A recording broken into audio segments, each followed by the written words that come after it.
26 नवंबर 2008 की शाम मुंबई बिल्कुल रोज की तरह जाग रही थी। सड़कों पर रोशनी थी, लोग ऑफिस से लौट रहे थे, दुकानों में चहल पहल थी। कोई समंदर किनारे चाय पी रहा था, कोई गेटवे ऑफ इंडिया पर तस्वीरें क्लिक करा रहा था, कोई सीएसटी स्टेशन पर तेजी से दौड़कर ट्रेन पकड़ने की कोशिश कर रहा था। हवा काफी ठंडी थी, शहर थका हुआ भी था और जिंदा भी। किसी को भी अंदाजा नहीं था कि कुछ ही घंटों में इतिहास इस शहर को हमेशा के लिए बदल देगा। इसी रात अरब सागर की काली लहरों के बीच एक फिशिंग बोट तेजी से मुंबई की ओर बढ़ रही थी। 13 मीटर लंबी वो बोट मृत सी शांति से लहरा रही थी, लेकिन उसमें बैठे 10 लड़के, उनके चेहरे पर सन्नाटा था, आंखों में नफरत जल रही थी और दिमाग में सिर्फ एक आदेश था, भारत को जला दो। इन लड़कों को पाकिस्तान के कराची में तैयार किया गया था। कायदे से पढ़ना चाहिए था, नौकरी करनी चाहिए थी, लेकिन इनकी जिंदगी को कट्टरपन। समंदर में चलते हुए उन्होंने भारतीय मछुआरों का जहाज कुबेर हाईजैक किया। कई घंटों तक उन्हें बंधक बनाया, फिर एक एक कर सबको मार दिया। बोट खून से भर गई, हवा बदबू से भारी हो गई और इन आतंकियों ने उसी बोट को मुंबई तक पहुंचने के लिए इस्तेमाल किया। रात करीब 8 बजे के आसपास ये 10 लोग अरब सागर से उतरकर कोलाबा के पास किनारे पहुंचे। कंधे पर भारी बैग लटकाए जिसमें AK-47 गोलियां, ग्रेनेड भरे थे। वो अलग अलग ग्रुप में बंट गए। उनके पास नक्शा था, फोटो थे और साफ साफ लिखे हुए टारगेट: CST station, Oberoi Trident, Taj hotel, Cama hospital, Leopold cafe, Nariman house. शहर अपनी गति में था और मौत अपने मिशन में। सबसे पहला धावा लियोपोल्ड कैफे पर बोला गया। ये जगह विदेशी पर्यटकों से भरी रहती है। म्यूजिक बज रहा था, लोग हंस रहे थे। अचानक दरवाजा खुलता है और 2 लड़के अंदर घुसते हैं। एक पल के लिए किसी को कुछ समझ नहीं आता और अगले ही पल AK-47 की आवाज हवा को चीर देती है। कांच टूटकर फर्श पर गिरता है, टेबल पलट जाती हैं, लोग गिड़गिड़ाते हैं, भागते हैं, रोते हैं, लेकिन आतंकियों की बंदूकें रोकती नहीं। लियोपोल्ड में खूनी खेल खेलकर दोनों आतंकी बाहर निकलते हैं और आगे बढ़ जाते हैं। उनका अगला निशाना था CST स्टेशन, जिसे लाखों लोग मुंबई का दिल कहते हैं। रात 9:21। CST स्टेशन भीड़ से भरा था।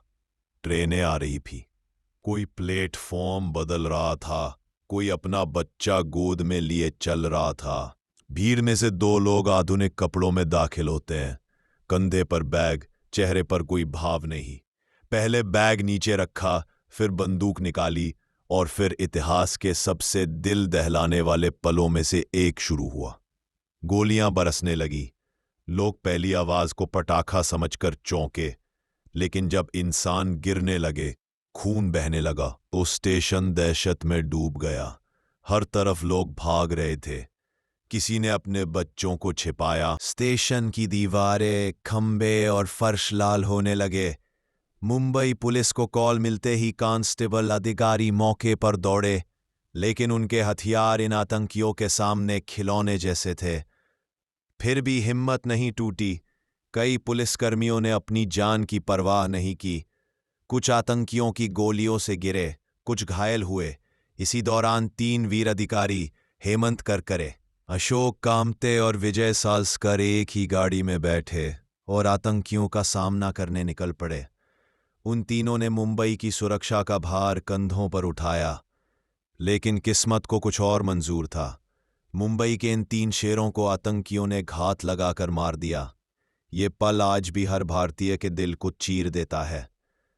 उधर शहर के दूसरे हिस्सों में भी मौत का खेल चल रहा था। ओबेरॉय ट्राइडेंट होटल में लोग खाना खा रहे थे, आराम कर रहे थे, लेकिन अचानक लॉबी में गोलियां गूंजती है। स्टाफ भागकर कमरों में छिपता है, विदेशी पर्यटक डर से कांपते हैं। फोन की घंटियां बज रही थीं, लेकिन कोई उठाने वाला नहीं था। लोग अपने परिवार को आखिरी बार कॉल कर रहे थे। ... ताज होटल, मुंबई की शान, उस रात आग का गढ़ बन चुका था। दो आतंकी ताज के अंदर घुसे और जो मिला उस पर गोलियां चलानी शुरू कर दी। लॉबी में खूबसूरत झूमर टूट गए, कांच बिखर गया, सीढ़ियों पर खून बहने लगा। लोग कमरों में बंद हो गए, कोई अलमारी में छिप गया, कोई पर्दे के पीछे, और आतंकी मंजिल दर मंजिल घूमते रहे। बाहर से होटल वैसा ही लग रहा था, शानदार, शांत, लेकिन अंदर नरक खुल चुका था। जब मुंबई पुलिस ने हालात देखे तो समझ गए कि ये साधारण हमला नहीं, ये जंग है। और जंग लड़ने के लिए एनएसजी को बुलाया गया। दिल्ली से कमांडो हवाई जहाज में उड़ान भरते हैं। उतरने के बाद उन्हें बिना आराम किए सीधे ताज, ओबेरॉय और नरीमन हाउस भेज दिया जाता है। नरीमन हाउस एक यहूदी केंद्र। यहां आतंकी पहले ही कई लोगों को कैद कर चुके थे। बच्चे, महिलाएं, बुजुर्ग सब अंदर थे। वो दहशत का सबसे भयानक रूप था।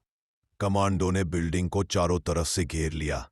हेलीकॉप्टर ऊपर मंडरा रहा था। कटे हुए तारों की तरह गोलियां हवा में चल रही थी। एनएसजी ने रस्सी से उतरकर ऑपरेशन शुरू किया। हर कमरे में मौत थी, हर दीवार आतंकियों ने छेद दी थी। कई बंधक मारे जा चुके थे, लेकिन कमांडो ने एक एक आतंकी को मार गिराया। इसी दौरान ओबेरॉय में भी ऑपरेशन चल रहा था। कमांडो कमरे से कमरा क्लीन कर रहे थे। मरे हुए शरीर, टूटे फोन, जले कारपेट और रोती हुई आवाजें मिल रही थी। हर कदम पर मौत आसपास खड़ी थी। ताज होटल का ऑपरेशन सबसे लंबा था। इमारत के अंदर आग फैल चुकी थी। धुआं इतना था कि कुछ नजर नहीं आता था। कमांडो मास्क पहनकर अंदर जा रहे थे। फ्लोर पर जली लकड़ी, टूटा फर्नीचर और कभी कभी अचानक मिलता एक जीवित व्यक्ति जो डर, धुआं और भूख से लगभग बेहोश हो चुका था। आज में कमांडो हर मंजिल पर आतंकियों से भिड़ रहे थे। आतंकी जगह बदलते थे, कमांडो उनका पीछा करते थे। हर धमाका मुंबई के दिल पर चोट कर रहा था। धीरे धीरे 60 घंटे बाद ताज होटल के आखिरी आतंकी का अंत हो गया। इस ऑपरेशन में कई एनएसजी जवान घायल हुए, कई होटल स्टाफ शहीद हुए और कई परिवार हमेशा के लिए टूट गए। और अंत में आजम आमिर कसाब, वो एकमात्र आतंकी था जो जिंदा पकड़ा गया। उसकी गिरफ्तारी भारत के लिए सबसे बड़ी जीत थी, क्योंकि इसी से दुनिया को पता चला कि हमला सिर्फ आतंकी नहीं, एक देश की साजिश था। कसाब रोया, कबूल किया और बताया कि कैसे उन्हें ट्रेनिंग दी गई, कैसे उन्हें भेजा गया, कैसे वो अपने काम को जन्नत का रास्ता समझते थे। 2012 में कसाब को फांसी दे दी गई, लेकिन उससे पहले भारत को वो सब पता चल चुका था जिसने इस हमले की जड़ें खोल दी। 66 लोग मारे गए, 300 से अधिक घायल, पुलिस के जवान, कमांडो, नागरिक, विदेशी, हर धर्म, हर उम्र, हर जाति का इंसान। मुंबई ने सबको खोया, लेकिन मुंबई की खास बात है, ये शहर रोता भी है लेकिन टूटता नहीं। 29 नवंबर की सुबह ताज होटल के बाहर लोगों की भीड़ जमा थी। कुछ लोग मोमबत्ती पकड़े खड़े थे, कुछ भारत माता की जय बोल रहे थे और कुछ सिर्फ इमारत को देखकर रो रहे थे। पर सबके चेहरे पर एक ही चीज थी, हिम्मत। मुंबई फिर उठ खड़ी हुई। ताज होटल फिर खड़ा हो गया। लोग फिर उसी रास्ते से गुजरे। ट्रेनें फिर सीएसटी से चली और शहर ने उन आतंकियों को दिखा दिया कि हिंदुस्तान कभी डर कर रुकता नहीं। 26/11 सिर्फ एक तारीख नहीं, ये एक घाव है, एक सीख है, एक कसम है कि हम इन शहीदों को कभी नहीं भूलेंगे और इस देश का कोई भी दुश्मन हमें झुका नहीं पाएगा।